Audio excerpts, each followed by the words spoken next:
nascer de novo da água e do Espírito Santo. Quero nascer de novo da água e do Em nome do Pai, do Filho e do Espírito Santo. Amém. Boa tarde, meu nome é Carlos. Hoje estamos há 111 dias com o nosso estudo bíblico Tabernáculo Espiritual do Instituto REST. O Evangelho de hoje está em João 3, 16, 21. Proclamação do Evangelho de Jesus Cristo, segundo João. Glória a vós, Senhor. Deus amou tanto o mundo que deu o seu Filho unigênito, para que não morra todo aquele que nele crê, mas tenha vida eterna. De fato, Deus não enviou o seu Filho ao mundo para condenar o mundo, mas para que o mundo seja salvo por ele. Quem nele crê não é condenado, mas quem não crê já está condenado porque não acreditou no nome do Filho unigênito. Ora, o julgamento é este: a luz veio ao mundo, mas os homens preferiram as trevas à luz, porque suas ações eram más. Quem pratica o mal odeia a luz e não se aproxima da luz, para que suas ações não sejam denunciadas. Mas quem age conforme a verdade aproxime-se da luz, para que se manifeste que suas ações são realizadas em Deus. Palavra da salvação. Glória a vós, Senhor. Então aqui continua esse diálogo com Nicodemos, no capítulo 3. E aqui é a terceira parte desse diálogo. Amanhã se finaliza esse diálogo com Nicodemos. E Jesus vem se proclamar, Filho do homem, Filho unigênito, que ele sim pode dar a vida para salvar o mundo, não mais aqueles sacrifícios de animais, mas sim o do próprio Filho de Deus. Uma morte natural de Jesus não redimiria o mundo. Era necessário que ele morresse no lugar de um pecador, no lugar de um condenado, para que o mundo fosse redimido. Então, por isso da morte de cruz.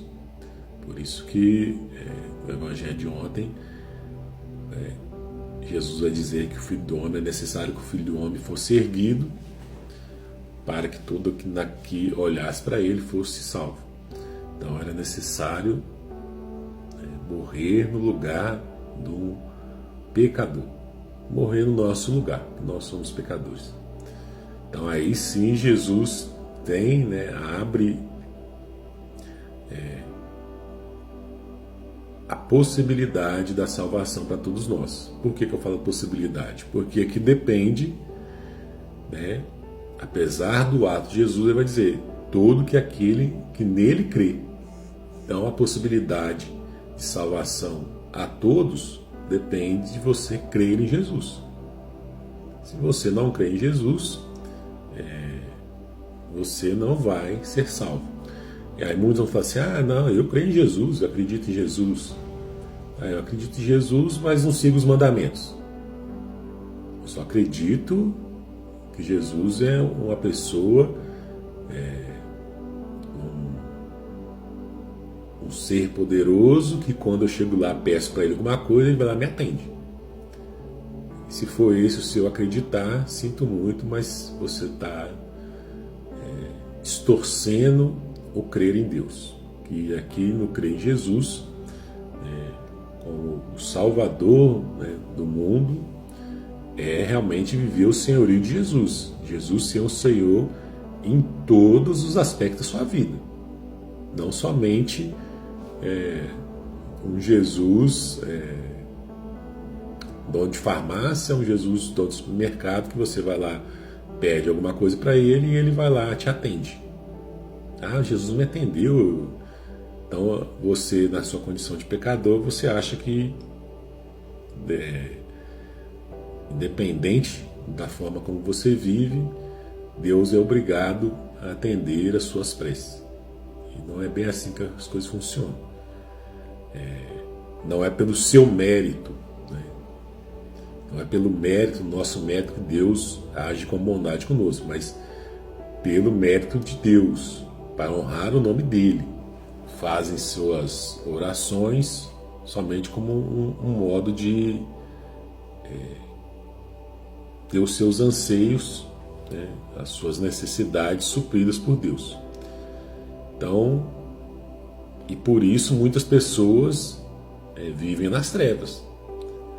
E quando Deus não quiser mais atender os seus pedidos, e quando você estiver passando pelo deserto da sua vida, que é aquele momento de que tem as dificuldades, e aí Deus não vai, aí Deus não presta, Deus não serve, porque você não está sendo atendido com as suas preces. Então temos que tomar cuidado com isso. Muitas pessoas têm aí, nós temos visto aí, somente no Brasil, todo dia é um caso de corrupção.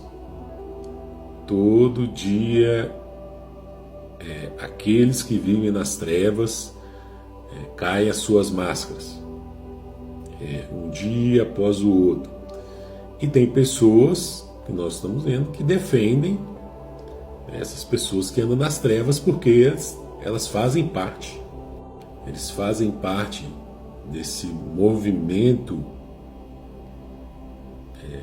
ateísta, que não acredita em Deus e que vivem conforme a sua corrupção, conforme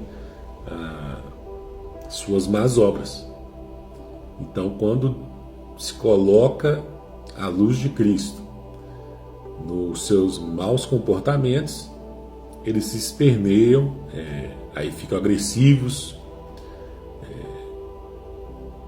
taxam as outras pessoas, né, com denotações pejorativas, chama de tudo quanto é nome, mas quando, né, na realidade eles já estão condenados, porque vivem conforme as suas más ações.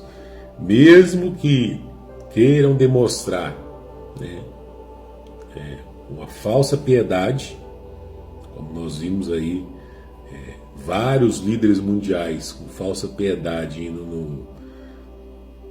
no sepultamento do Papa Francisco, mas as suas obras são obras das trevas. Então eles vão lá fazer uma reverência, faz um discursinho água com açúcar, né, faz ali um convívio ali, um discurso conciliar, mas as suas obras são obras das trevas. Eles são das trevas. Tanto é que o rastro de corrupção, né, está aí para todo mundo ver. E não nos iludamos que vai haver a justiça dos homens nesses casos. Nunca tem. Se acontecer uma justiça, é uma justiça para esconder algo ainda maior. Porque aquelas pessoas que estão todos envolvidas, alguém vai pagar o pato, mas sempre tem mais sujeira, tem mais lixo por trás disso tudo.